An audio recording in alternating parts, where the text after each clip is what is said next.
Okay, you can't just say that. Yes, I can. No, you can't. Just did. Okay, like, what even makes him the best Dreadnought? His voice lines are perfect. Okay, there are many Dreadnoughts that have perfect voice lines. No. He doesn't have perfect voice lines. His voice lines are perfect. What do you mean? Here, check this out. Ho, traitor! Strive and strain all you wish, for you will never conquer Cassor. Okay, that is pretty... Come, traitors! Cassor is waiting! He has waited all his life for this moment! Wow, never heard that one. Sorcery?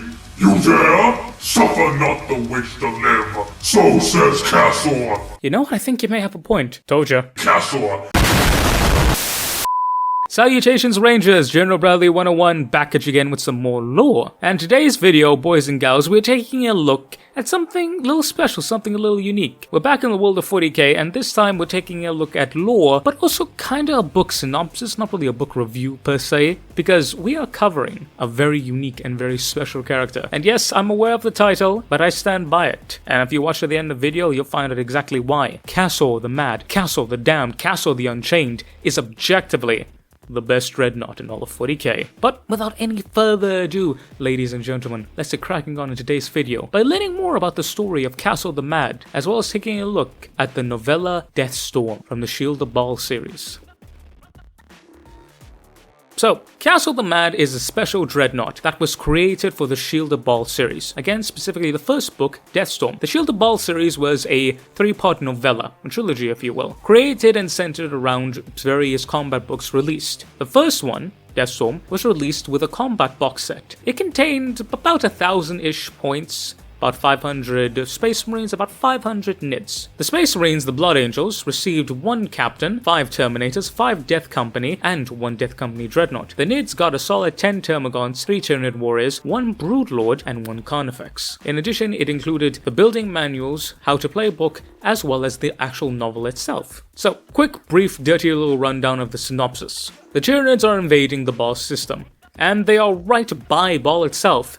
The only thing standing against them are the Shield Worlds, and if they don't make this stand here, well then Baal's gonna end up gobbled by the Tyranids. Hence, the first company, the most elite veterans, have been tasked by Chapter Master Dante not to defend the world however, but rather to secure the blood of a particular planetary commander. Now why on earth would Commander Dante requisition an entire first company for something so specific? Well, it is believed that for one reason or another, whether it be rumors or something that is confirmed by the Sanguinary Priesthood, that this specific blood of this chap here could hold the key to removing the gene flaw curse of the Blood Angels, the Red Thirst, and the Black Rage. Dante is desperate enough, and the Blood Angels are desperate enough, to send the first company there under Captain Carlane. When they reach the planet, it turns out that the bugs had already gotten there, and more specifically, Carlane finds himself dueling time and time again, and is reoccurring throughout the book as it becomes his pseudo-rival, the unique Genestealer Broodlord, known as the Spawn of Kryptus. And we see that throughout all of this, Captain Carlane is able to perform his duties, yet therein lies the issue. He is old, and he's a veteran Blood Angel, and he's prized for command, yet, as you can see in the legend of Captain Tycho, it doesn't matter how good or how skilled you are at combat. If the Red Thirst claims you, then you are claimed. And Carlane has been feeling the Red Thirst gnawing at him. He feels himself slipping. Moreover, he's afraid that his brothers may also be slipping as they are pushed into ever more violent and violent means. You see, the Red Thirst is something that is always present within the Blood Angels. It is their thirst for combat and their thirst for blood. This is because of an overactive homeophagia gland, the gland which allows Space Marines to consume flesh of people and thus get their knowledge and information. Now, often this would lead them into a blood rage, but usually they could be calmed down out of it. Only in the direst circumstances could they not be so. However, with the death of Sanguinius, something known as the Black Rage occurred. It's when a Blood Angel is lost completely to the bloodlust and imagines himself during the Siege of Terra or as Sanguinius himself fighting Horus, defending the gate, and he becomes lost to the chapter. And this usually happens when the Blood Angels are surrounded and being slaughtered on all sides. Again, pretty similar to what happened when Sanguinius died fighting Horus while his sons were on the surface being swarmed by traitors. So needless to say, Carlane is pretty worried about all this. And throughout the entirety of the book, it is very much a personal struggle within and without. He needs to manage his men, get the job done, as well as personally fighting off this heavy-duty broodlord, and yet preventing himself and more importantly, his brothers from falling into that rage. It's one thing that he has to deal with preventing himself from falling, but he doesn't want his brothers to fall either, as his job as captain to keep his head on straight, because if he goes, there's a fair chance the rest of the brothers may follow. However, after various engagements and trials and tribulations between the Gene Stealers and the Blood Angels, the first company eventually reaches the palace, and as they are about to go and grab the particular planetary governor, the Tyranids swarm in mass. Not just Gene Stealers this time, but a full-on proper invasion. And even the mighty Terminators of the first company are no match for it, as they soon become overwhelmed. Thus, Commander Dante deploys the entirety of the Death Company. As one, the Terminators fired. The Carnifex shrugged off the explosive shells and continued to bull forwards. It would not stop. Carlin knew it. Until this thing was dead, or something even bigger decided to get in its way. Nevertheless, he continued to fire, his targeting array trying to find some weak point in its carapace.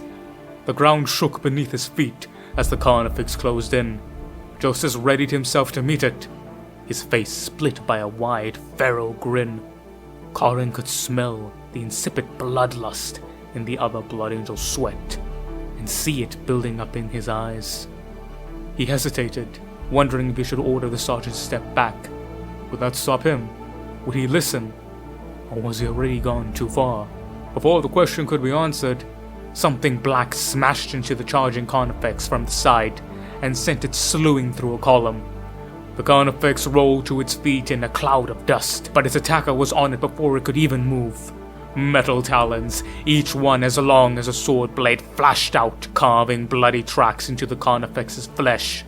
The alien reared back, screaming in rage.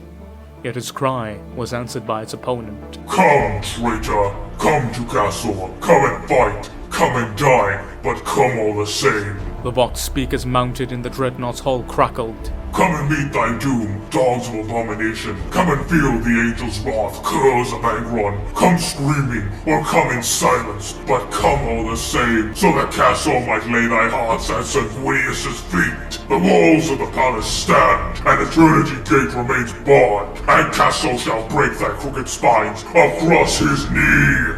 The Dreadnought, hull painted black and daubed in red, set itself as the Carnifex charged forward. The talons mounted on the ends of piston-like arms rotated and flexed. One rose, revealing a storm bolter mounted beneath the claw. The storm bolter spat, and the Carnifex shuddered as its already abused flesh received new punishment. It crashed into the Dreadnought and drove it back into a statue. The Dreadnought shrugged off the blow and rammed itself into the Carnifex's gut, lifting the beast up into the air momentarily before smashing it down into the ground. That, ladies and gentlemen, is Cassor the Damned, Cassor the Mad, Cassor the Unchained. Now, Cassor is really special, not only because he was a Dreadnought, and a Death Company Dreadnought at that, but his weight carries so much of a legend to it. But you don't have to take my word for it. Here's some of the words from the veterans of the first company. By the wings of the angel, it's Cassor! Alpheus breathed as he watched the battle unfold before them. Colin did not ask him how he recognized the Dreadnought, for there was only one Cassor. Cassor the Chained, Cassor the Mad, Cassor the Damned. Whatever name he was known by, he had been one of the greatest warriors ever produced by the Blood Angels, even before he had been interred into a Dreadnought sarcophagus, to rise and fight again after his death on some far-flung battlefield. Yet he was also a warning, a testament to the dark truth that even the dead were not truly safe from the curse which afflicted the sons of Sanguinius. For almost 3 centuries after his death, Cassor had served from the Blood Angels' war machine sarcophagus, until that final, fateful day at Lothine. In the early hours of battle, his mind was shattered, though no one could say why. Some swore it was the shadows of the sanguinary god falling on him as they passed overhead. Colin suspected that it was more to that. Whatever the reason, however, Cassor now belonged to the Death Company, and was far too dangerous to be unleashed without cause. He could barely tell friend from foe, and he was, in his own way, as monstrous as the tyranny creature he was now fighting. "The damned one," Zachriel murmured as he watched the battle. He looked at Carlin. "Truly, our mission must be important if Commander Dante has unleashed him to aid us, Captain." "Were you ever in any doubt?" Carlin said, watching as the black-hulled Dreadnought crashed into the Carnifex again, the two maddened beasts one metal, one flesh, came together like rival bovids. The stones of the plaza were crushed and churned into rubble as they strove against one another. As I mentioned before, the entirety of the Death Company was deployed. Cassor stands, fighting and dueling the tyrannic Carnifex, one-on-one, preventing it from getting its hands onto the Terminators, who it would very much turn into mincemeat. But you'll notice by Cassor and the way that he speaks, he's a little different. He doesn't sound frightened or afraid, nor does he sound truly rageful. He sounds a lot more ready, if you will. Ready for a fight, that is. And fights is something he most definitely does. Ho, traitor! Strive and strain all you wish, for you will never conquer Cassor. While Cassor stands before the gates of holy terror, none shall pass. Shriek, demon! Scream out your prayers to the gods of wronged angels and shattered skies! Summon them! They shall not defeat Cassor! It cannot be done! And here, ladies and gentlemen, is where we come to one of my favorite moments in all of 40k, and this is part of the reason why I think Cassor is the greatest dreadnought ever, because god damn it, these voice lines. However, even with him going pretty crazy and mistaking Tyranid Plasma for sorcery sci-fi magic, he may have lost his mind, but he didn't lose any of his combat prowess, as this mighty Tyranid warbeast is no match for a venerable battle brother of the Blood Angels. Cassor's emotionless, rasping monotone echoed across the plaza, drowning out the shrieks of the Carnifex. The Carnifex ripped at the Dreadnought with its huge claws, scoring the ancient armor, but failing to pierce it. Cassor slashed at the beast with his own talons. Xenos and Dreadnought reeled across the plaza, brawling through the ruins, the Carnifex howling out bestial challenges as Cassor roared out gibberish in reply. Suddenly, the ceramite plate buckled, and one of the Carnifex's claws lanced down into the nest of grav plates and fiber bundles that made up the Dreadnought's innards. The claw crashed down through the war machine into the ground, pinning Cassor in place. Pinned? Inconceivable! Cassor shall not stand for this, puppet of false gods! Release me, so that I might wipe thy stain from the earth! Cassor rumbled. In reply, the Carnifex opened its maw wide. A greasy ball of plasma began to form between its jaws. Sorcery? You dare? Suffer not the witch to live, so says Cassor! One mechanical claw closed around the Carnifex's throat, holding it in place. The beast, as if understanding what Cassor had planned, began to struggle, but to no avail. As surely as it had the Dreadnought pinned, Cassor had held it fast. Before the monster could release its burst of bile it had prepared, the Dreadnought brought up its wrist-mounted melter gun and shoved the barrel between the creature's jaws. With a dull hiss, the back of the beast's skull vanished into a cloud of superheated gas. The Carnifex toppled sideways, freeing Cassor in the process. The war machine shoved himself upright. His chassis rotated, as the optic augers mounted on the hull scanned the plaza for more enemies. Listen, traitors! Hear Cassor's words! I still stand! The Emperor's hand is upon my shoulder! I am Death Incarnate! The words echoed out over the area, but no new challengers approached. Then with a girding of unseen gears and a whine of servos, Cassor the Damned stalked towards the palace in search of new foes to slay. And thus did Cassor continue forth, Carnifex after Carnifex, big beastie, small beastie, it doesn't matter what or who it was. Anything that came across Cassor was rendered asunder. And despite the worries of the Blood Angel Terminators, no friendly fire was had. Cassor was still in his right senses of it. However, the battle would slowly end up turning, as despite the sheer prowess of the Blood Angels, they just couldn't stand up to the numbers. One by one, the tragic Death Company would fall, until eventually there were holes in the lines, and even the Terminator eventually would succumb to the numbers, slowly being dragged down by gnashing teeth and flashing fangs. Their once proud figures slowly being consumed in an immense mess of biomass and chitin. So much so that the spawn of Cryptus was able to get up close and personal with Captain Carlin himself. The two then engaged in what would be their final duel. However, Carlin, exhausted from hours of battle, much like his Primarch when he fought the arch-traitor Horus, was soon laid low, and it seemed that son would share father's fate, as the spawn of Cryptus readied its death blow. But out of nowhere, Cassor the Mad would step forward, smashing the beast aside, saving the captain's life. And slaying the foul beast. Yet this would be of cold comfort, but the reality of the situation was very grim. Despite the haze which clouded his thoughts, Karin could see that there was not a single black armored figure left standing. The Death Company had earned their name and their redemption. Cassor stared at the scuttling horde that clambered over the bodies of his fellows and rumbled. Cassor stands alone. So be it! Vengeance must take place, and Cassor shall deal with it in red increments. Come, traitors. Cassor is waiting. He has waited all his life for this moment! The Dreadnought's Arctic servers rotated down to meet Carlin's still stunning gaze. I know I am no longer sane, but I still serve. You shall not fall here, brother. Not while one flicker of rage remains in Cassor's heart. Up now, Commander! Glory awaits! And here ultimately we see the fate of Cassor. He would join his brothers in the Death Company, and much like his father, thousands of years ago, who stood alone at Eternity Gate, so too would Cassor stand defending his brothers, allowing the first company remaining Blood Angels to depart from the battlefield, securing their mission and their objective. However, his victory would not be escape. His victory would be death. His victory would be glory, and his victory would be redemption. So too would Cassor the Mad, Cassor the Damned, Cassor the Unchained meet his end, being covered in a swarm of foes, overwhelmed, alone, yet content. For as long as Cassor stands, no traitor shall breathe. And in the end, ultimately, it was a bit of a fool's errand. As we know, the blood didn't yield anything tangible, or if it did, it was soon forgotten. This is quite evident by the fact that the Blood Angels still have the flaw till this day. Now that's the pseudo-summary of the book done. Don't take this as like a full proper synopsis or whatever. This is just background information so we can get to the good stuff that's the Dreadnought. If you guys actually want to, go and get the book, read it. I'll put a link down in the description to like Amazon or something.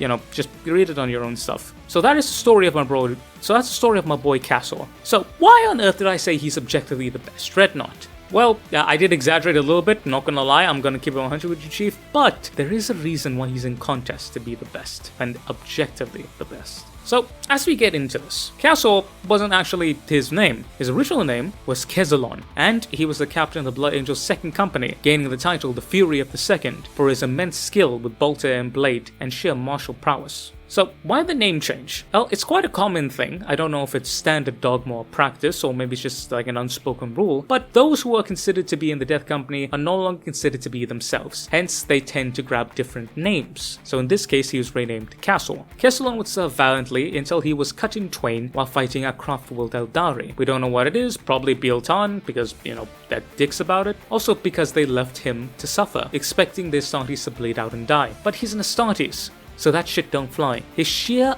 utter iron will kept him alive until he was able to be rescued by apothecaries and then turned into a dreadnought. Kezalon would then continue his service for a full 300 years. However, it would be on the world of Lothain that he would ultimately fall into the Black Rage. Again, we don't know exactly why. They said the sanguinary priest wings, or it could be he just finally snapped. Also, it's very important to note, sometimes a dreadnought can succumb to the Black Rage. The Black Rage is something that it doesn't care. It doesn't discriminate. Whatever you are, whoever you are, once it catches sight of you, it's there. Upon succumbing to the Black Rage, he'd be inducted into the Death Company and given the name Cassor and the various other titles: Cassor the Chained, Cassor the Mad, Cassor the Damned. So about how his name was changed from Kezalon to Cassor. When Dante was actually reciting the names of the dead, he chose to honor Cassor by referring to him as Kezalon and had him down as the captain of the second company at the time, which is a nice little nod and homage to an ancient and venerable battle brother from one even more ancient and arguably even more venerable. For Dante wanted Kezalon's deeds to be remembered under both his names. So why do I say that he is objectively the best Dreadnought? Well, it's quite simple. The parallels between Carlin and Kezalon. I don't think that it's any particular coincidence that their names are so similar. Carlin's greatest fear is falling to the Death Company. He is the captain of the first company. Kezalon was the captain of the second company. In an essence, Cassor is what Carlin could become: a brave captain and a vicious warrior, turned into a dreadnought after surviving centuries of war, yet still succumbing to the mind sickness that is the Black Rage. In essence, his ultimate fear. So seeing Cassor stand in front of him fighting him is essentially looking at what his future might be. And we see that Cassor is mad and he is crazy, but despite all of that, he's still loyal, he's still valiant, and he still fights. And right at the very end, he gives us a little hint. He says clearly, I am insane. He knows it. He knows his time's up, he knows his ticket is punched, yet he still chooses to fight because he is a Blood Angel, and to be a Blood Angel is to be noble. But I believe that if Colin saw this and he looked into this retrospectively, he would see that even if his worst nightmares came true, he still would be a Blood Angel. He would still be like Cassor. And that's something that I really find beautiful about. Cassor and Colin are mirror images of one another, one's past and one's possible future. And it's so poignant to me that Cassor, Colin's ultimate fear, is what saved his life and allowed him to accomplish his task. Your greatest fear, something that you hate on every level, is actually what ends up saving your life. Rather funny, if you ask me, but it's a beautiful dichotomy. And it's something so subtle that I feel like a lot of people would miss out on it. But it's the idea of the older generation taking care of the younger generation, and the younger generation's fear of becoming like the sins of the older generation, and eventually the younger generation realizing that the older generation is not something to be feared, but to be learned from, to be accepted, and to be understood. I like to think that it gave Colin a certain degree of peace, seeing Cassor and understanding it. But most people don't really get that because they're distracted by the second, and the main reason why I think he's the best, the bro's voice lines. Like, you cannot tell me that a Dreadnought who is impaled by a Carnifex then yells at him for being a bitch-ass psyker, sticks his big-ass, chunky Dreadnought melter fist inside and says, click, poof, motherfucker, where's your head? Ah, yes, turn to ash. That is cool. Show me. Alright, listen here. Give me your best paragraph down below. Your best paragraph of a Dreadnought in combat doing something similar like this that isn't Rylan or Bjorn. Alright? Because this is great. When I read this, I nearly died. It was so good. God, I love this character so much. But aside from his just sheer badassery and coolness, and that's all I really have to say about that. Cassor is great because he's Cassor. He's a dual melee-wielding Furioso Dreadnought spouting the sickest, hardest lines for no reason, and that's on his surface. On his inside, he happens to be a poignant example, and a beautiful reminder of what we may dread the most may not be as bad as we think it is, and in some cases, it may end up saving our lives. Thank you very much for watching. That has been my just little thing here about Cassor the Mad and Cassor the Damned. This is one of those cool bits of obscure 40k lore that I saw, and I was just like, I need to cover this. As I said, comment down below, favorite Dreadnought moment, favorite Dreadnought quote. Let me know on all the things, and yeah, I will pin the one that I think is the best or second place. Because to me, Cassor is just first. Like, period. But yeah, ladies and gentlemen, thank you very much for watching. I love and appreciate you. Make sure to like, comment, subscribe to all that wonderful YouTube stuff. And if you really like this video, click on that good old membership button. For as little as $1, you can give me something to say, thank you, my brother, I appreciate you, and you can fund this YouTube nonsense that I do. These videos do take a long time to make. It is not my main vocation, and YouTube don't pay too well. So if you can throw your boy a buck, I'd appreciate it. But only if you can afford it. Join the Discord, it's a bumpin' baby. Check out my brothers down below, they make awesome content just as well. And have a beautiful bloody day, cause I goddamn love you. And thank you to Mr. Thomas Moslons, I love you very special much, sir. But I have been General Bradley 101, you've been beautiful, awesome, and amazing people. Thank you all so very much for watching, and I will catch y'all next time. Dismiss, Rangers!